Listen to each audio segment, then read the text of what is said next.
Good. Welcome to the next session on IPCP, our coaching pathway. The next one is running now in February 27 next year. These videos to support you in understanding why you should be joining that.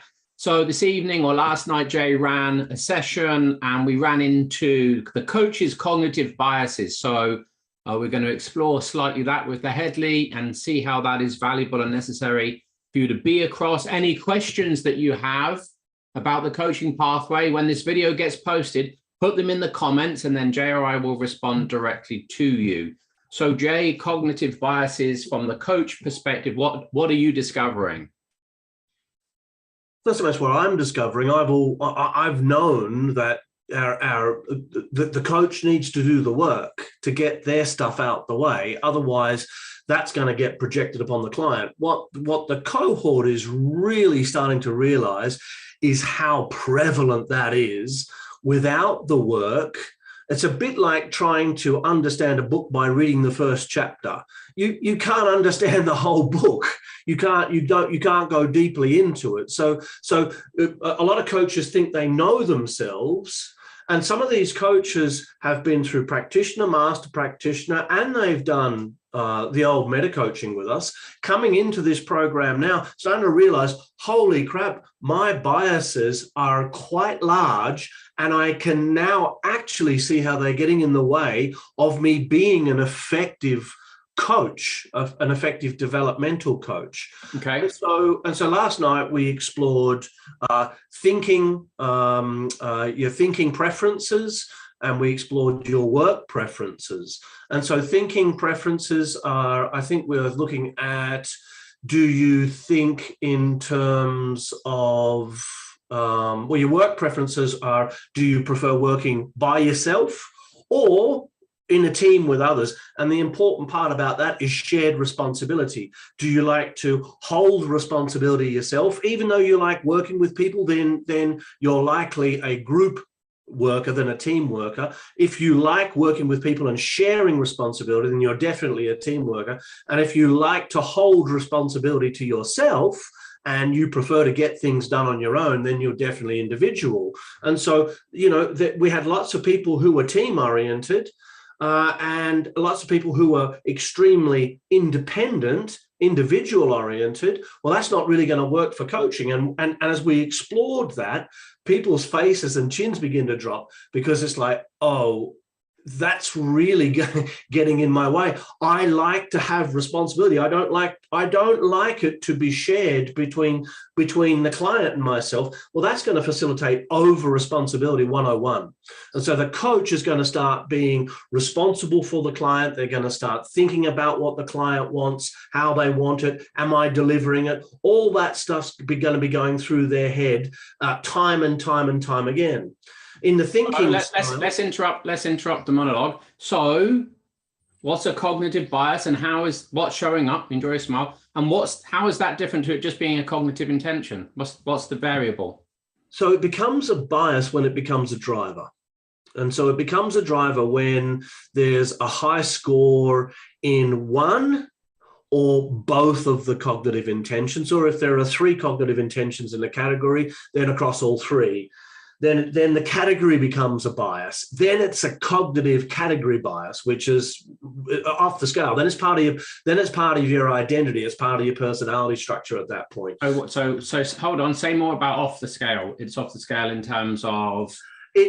So an example in perspectives. One person in the group had 90% first person, 95% second person, 100% third person. Right. That means that perspectives are now part of their identity. I said, tell me about how perspectives are part of your identity. She said, all I talk about is perspectives. I live, I dream, I think about perspectives. I'm constantly correcting people's language. It's like it's part of her identity. That's why it's so strong across the category. So the whole category becomes a driver. How does that play out as a bias for that student particularly, without going into who that was? because they'll be constantly just coming back to perspectives. They won't be referencing anything else other than perspectives. They won't be referencing cognitive biases. They won't be referencing beliefs. They won't be referencing values. They'll just go, this is a perspective problem, because that's all there is. It's like tunnel vision. And so suddenly, well, that's your perspective, in his or her relationships, primary relationships. Well, that's your perspective, sweetheart. It's not my perspective. Can you hear how subjective that is? They're getting into arguments over whose perspective it is, because it's part of the identity structure now. Yeah. And so the bias is what, though? The bias is a category bias. Right. Yeah. Whereas if a person had a bias for second person perspective, and their score in second person perspective was 60%, and their score in first and third person perspective, let's say, was 25-30%, then second person perspective becomes a driver. Therefore referencing what you think other people are thinking and referencing what you think other people are feeling becomes a driver bias for you. Sure. Good. Okay. And and how is the course helping with that for the student? As we go deeply into each of the biases, the students are seeing not only how the bias runs for them, but we're having individual and collective coaching conversations where everybody's invited into the process. So I'll coach somebody to their bias by asking, what's the positive intention of the bias? How does it serve you? How does it not serve you? Really simple questions. As you sit back, do you have permission to be able to expand your thinking to include the other perspectives, to include the other views within that category? Stuff like that. But then we'll slow it down. And we'll go, what question would you ask here across the cohort? If you were this person, what's coming up for you? Who else has this bias? Right, what's coming up for you as I'm asking Bob these questions? What's coming up for you? What's coming up for you? What's coming up for you? What's coming up for you? And they're sharing, and that person who I'm coaching then's going, that's exactly what's happening for me. Oh my God, what that person said. And so we're collectively learning off, like in a group and team coaching experience, about these biases and how they play out, not only for the person who's being coached or the people who are involved, but also my partner does that. Oh my God, my partner says I do that. So awareness of these biases, unless you're aware of them, you're going to be projecting them onto your client unconsciously, which means you're outside of your awareness, and it seems as though you're being unbiased. But your thinking patterns are directing the very fabric of your thinking, and therefore the fabric of the experience of the coachee who may not share those biases. So what kind of coach can we expect to be coaching that isn't aware of these biases? What's the kind of quality? What's the likely outcome of the sessions with their clients? Well, they'll have an unconscious agenda, Joseph. So they will hold an unconscious agenda to get somewhere. Let's say they had high achievement and high influence in terms of their success strategy. Yeah. Right. So high achievement means they want an outcome. Yeah. High influence means they want control and influence. If you had that bias and you weren't aware of it, you would be controlling the coaching session toward an outcome that was yours, not theirs. Yeah.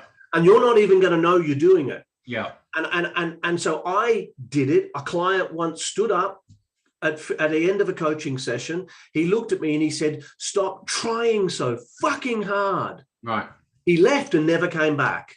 It was the lesson for me that I was holding an agenda. It took me about 2 years to see it, but as I just held on to that, held on to it, it came to me like, that's what was going on. Here's me driving the session with my biases. That kind of thing's going to happen. So as you can hear from our sharing here, we're very keen and we are very invested in making sure that as a coach, and particularly as an accredited coaching room coach, you're across a really clean, pure, and systemic approach to coaching. If that interests you, drop your questions in the comment section, or just really easy, come book on the course for next year, see Harriet. That's it from us. Till next time.